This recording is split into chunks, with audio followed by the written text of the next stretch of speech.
Buenas tardes chicos, espero que estén muy bien. Les habla su profesor Henry Ruiz. En esta oportunidad para el curso de lenguaje vamos a tratar el tema variaciones lingüísticas. ¿Ya? Veamos. Miren chicos, nosotros habíamos ya estudiado los planes de lenguaje, ¿verdad? Sabemos que existe el lenguaje, la lengua y el habla, ¿no? La lengua que nosotros aprendemos es todo un sistema, ¿ya? ¿Recuerdan? Está muy organizado. Y yo materializo esta lengua, este conocimiento tácito que yo tengo, mediante el habla, ¿no? La pronunciación, la articulación, la producción de la voz, ¿ya? Ahora, ¿qué sucede? Esta lengua, este conocimiento, por ejemplo, el español, tiene distintas formas de hablarse. O dicho de otra forma, tiene muchas variantes. ¿Y esto de qué va a depender? De muchos factores. Por ejemplo, regional, por ejemplo, un factor socioeconómico, cultural, o por edad, o por sexo, o por modismos, entre otras cosas. Entonces, esas variaciones que se da de una lengua es lo que vamos a estudiar ahora, ¿ya? Y haciendo una reflexión, estas variaciones que se puede producir, que producen las lenguas, es porque la lengua es, se podría decir, un ente vivo, ¿no?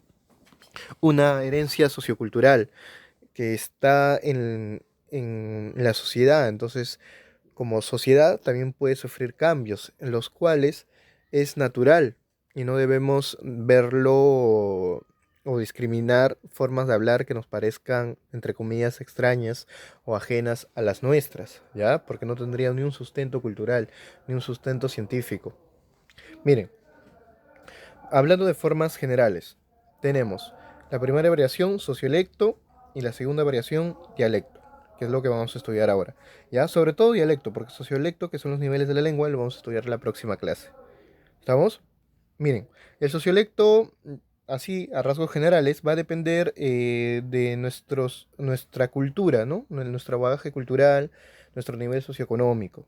Entonces se establecen niveles superestándar, estándar y subestándar. Por ejemplo, una palabra, una misma palabra yo puedo pronunciar párvulo, si tengo un nivel cultural alto, que es un cultismo, ¿no? Una palabra latina. O niño, un nivel estándar, o chibolo, subestándar. ¿Ya? O el dialecto es la variación, pero ya por regiones, por territorios. ¿Qué quiere decir esto? Por ejemplo, en el Perú yo diré niño o diré chibolo. Pero esta misma palabra, ¿ya? En México la dirán chavo, en Venezuela dirán chamo, en España dirán chaval, en Argentina dirán pibe, o en Chile dirán cabrito, ¿no? O cabro, ¿ya? ¿Estamos? Es decir, tanto México, Venezuela, Perú, España, Argentina y Chile hablan español, hablan mi misma lengua, pero tienen algunas variantes. Eso es lo que vamos a ver ahora, ¿ya? Veamos. Miren, antes de profundizar en lo demás, veamos la estructura de una lengua, ¿ya? Nuestra lengua está formada o estructurada de la siguiente manera, por un lexicón, es decir, ese conocimiento que yo tengo del español está formado algo así, ¿ya? Un lexicón, es decir, mi inventario de palabras, todas las palabras que yo tengo, ¿ya? Mi vocabulario, como le dicen, ¿no? Ahora, este lexicón también se puede estructurar, ¿ya?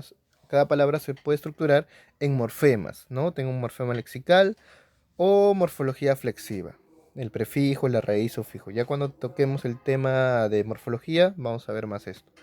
Y también una sintaxis, que serían las oraciones, la fonología, los sonidos ideales, y la semántica, los significados. ¿Ya? Entonces así está formado mi lengua, ¿no? Por un conjunto de palabras, pero estas palabras yo las estructuro. Por ejemplo, cuando yo me quiero referir a un pequeño de sexo masculino, diré niño, pero si es un infante de sexo femenino, le diré niña, ¿verdad? Niño, niña. Cambio de flexión, la O y la A, ¿ya? La sintaxis son las oraciones, pues yo hablo mi discurso, lo que digo, de forma ordenada, no por hablar, ¿no? Si digo, quiero que alguien me traiga algo, no puedo decir, por ejemplo, traer cosa, papel, ¿no? No, yo diré, tráeme ese papel, ¿estamos? De forma ordenada. Esa es la sintaxis, más o menos, ¿ya? La fonología son los sonidos que tengo en la mente. Recuerdan el significante, ¿verdad? Se relaciona con eso. Y la semántica son los significados, ¿verdad? Las palabras tienen que tener significados, si no, no nos entenderíamos, ¿ya? Eso es en aspecto general. A ver, veamos. El primer variante, el dialecto, también llamado variación diatópica. ¿Qué es el dialecto? Es una variación regional, ya, por regiones de una lengua, que difieren ellas en ciertos aspectos gramaticales, fonéticos, es decir, en el sonido, en la estructura, es morfológico, o en los significados, o en las oraciones. Por ejemplo, acá hay un pequeño gráfico. Dialectos internos, es decir, en el Perú, ¿no? El castellano Lima, yo diría así, ¿no? Me duele la espalda. Lo mismo, pero en un castellano andino, en la sierra, dirán así, ¿no? De mi espalda el olor sintiendo estoy, pues, ¿verdad? Castellano amazónico, es decir, en la selva, lo dirán de esta forma. Me duele de mi pecho su atrás. ¿Estamos? Es decir, es la misma lengua, el español, pero de acuerdo a la región, varía, ¿ya? Y esto no tiene nada de malo, ojo, y tampoco es principio para discriminar o menospreciar, no. Simplemente son formas de hablar, ¿ya? Nadie tiene la forma correcta, ojo, en cuanto a lo verbal.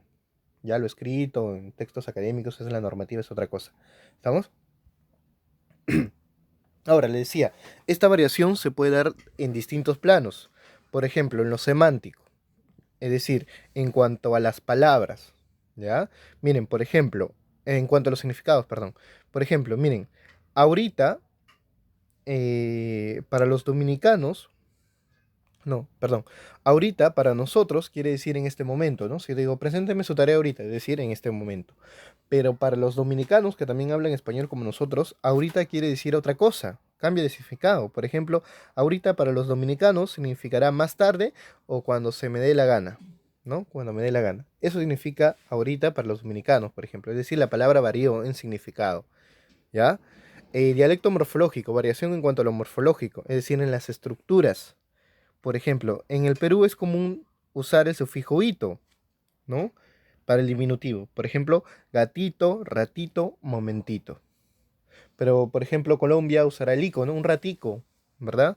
O lillo, ¿no? Un cigarrillo, ¿verdad? Entonces, esas variaciones son morfológicas. En cuanto a lo sintáctico, es decir, en las oraciones, ¿ya? En el castellano limeño, por ejemplo, yo diré, la casa de Juan es grande, ¿no? En cambio, en el castellano amazónico, en la selva, dirán de esta forma, por ejemplo, del José su casa es bien grande, es. ¿Estamos? Habla español, pero hay una variación en cuanto a la oración, en cuanto a lo sintáctico. ¿Estamos? Siguiente, lo fonético tiene que ver el sonido y quizás sea la variación que más nosotros percibimos, ¿no? Es decir, el dejo que le conocen, ¿no? El acento. ¿Ya? Por ejemplo, los puertorriqueños o dominicanos no pueden pronunciar en algunos contextos la R, sino lo usan como otro sonido, como el lateral, como la L. Así dirán las toles, ¿no? Puerto Rico, ¿verdad? O los españoles, ¿no? Por ejemplo, manzana, ¿verdad? Pereza, zapato. Estamos, es decir, una variación en cuanto al sonido de las palabras, pero igual hablan español. Lexical, acá ya vemos el inventario de palabras, es decir, las palabras, un solo término puede cambiar de estructura de toda la palabra en diferentes regiones. Por ejemplo, la palabra niño en los diferentes países existen en otros vocablos equivalentes. Por ejemplo, en Piura se dirá churre, en Pucallpa se dirá guambrillo, en España se dirá chaval, en Argentina se dirá pibe. ¿Ya? Entonces, en conclusión, ¿qué es un dialecto? Es la variación que puede sufrir una lengua, por ejemplo, en este caso hemos visto el español por regiones, por distintas regiones, por distintos espacios geográficos. Es cada una de esas variaciones que sufre la lengua por los distintos espacios geográficos en que se habla, ¿verdad? El español que se habla en Lima es distinto en cuanto a estos cambios en lo semántico, morfológico, ¿verdad? En entonación al español que se habla en la selva o en la sierra, pero sigue siendo español, pero tiene distintas variantes. Estamos, no se trata de otra lengua, ojo. Por ejemplo, el español y el quechua sí son distintas lenguas. Esa es otra cosa. ¿Ya? El español y el aymara, la xénica son otras lenguas, esa es otra cosa. No, acá estamos hablando simplemente de variantes de una sola lengua. Una lengua, como el español, puede variar. ¿Ya? Eso es lo que estamos viendo ahora. A ver, luego tenemos otra variante que es el sociolecto. o también llamada variación diastrática, pero de ello y los niveles de la lengua ya vamos a profundizar en la siguiente clase. Pero les digo, así de forma general, es una forma de habla común de un grupo social de acuerdo a su estatus económico, social o cultural. Ya, por ejemplo, los que tienen un nivel cultural alto, ¿verdad? Un bagaje cultural alto, un nivel socioeconómico alto, quizás, ¿no? Dirán, ¿no? Por ejemplo, en este contexto, no olviden que hoy día es el onomástico del gerente general del banco, ¿verdad? Ahora, la cultura no está relacionada a lo económico, ojo, pero por lo general, ¿no? Ahora, digamos, en un nivel estándar, ¿no? O entre familia, supongamos, ¿no? Un nivel coloquial, dirán así, chicos, no olviden que hoy día es el cumpleaños de la abuelita Cristian, ¿ya? Vean la palabra que está en rojo. Sienten un nivel subestándar, quizás, ¿ya? Popular o vulgar, no popular, por ejemplo, ¿no? Flaca, no te olvides que hoy día es el diablo del Chato Miguel. ¿Ya? Es decir, estas variaciones ya no se deben a regiones, sino a sus niveles culturales socioeconómicos, ¿no? En un contexto dirán onomástico, en otro cumpleaños, en otro diablo, ¿ya? Es así que establecen los niveles de la lengua, ¿verdad? El superestándar, lengua literaria, el estándar que se divide en culto coloquial y el subestándar que se divide en popular y vulgar. ¿Verdad? Esta clase también, esta diapositiva la habíamos visto antes, pero quedó pendiente ya profundizar. Y lo vamos a hacer en la siguiente clase, ¿no? En esta clase solamente hemos tratado dialectos, es decir, la variación que puede sufrir una lengua por las diversas regiones, ¿no? ¿Estamos? O espacios geográficos. Muy bien, chicos, eso sería todo. Muchas gracias.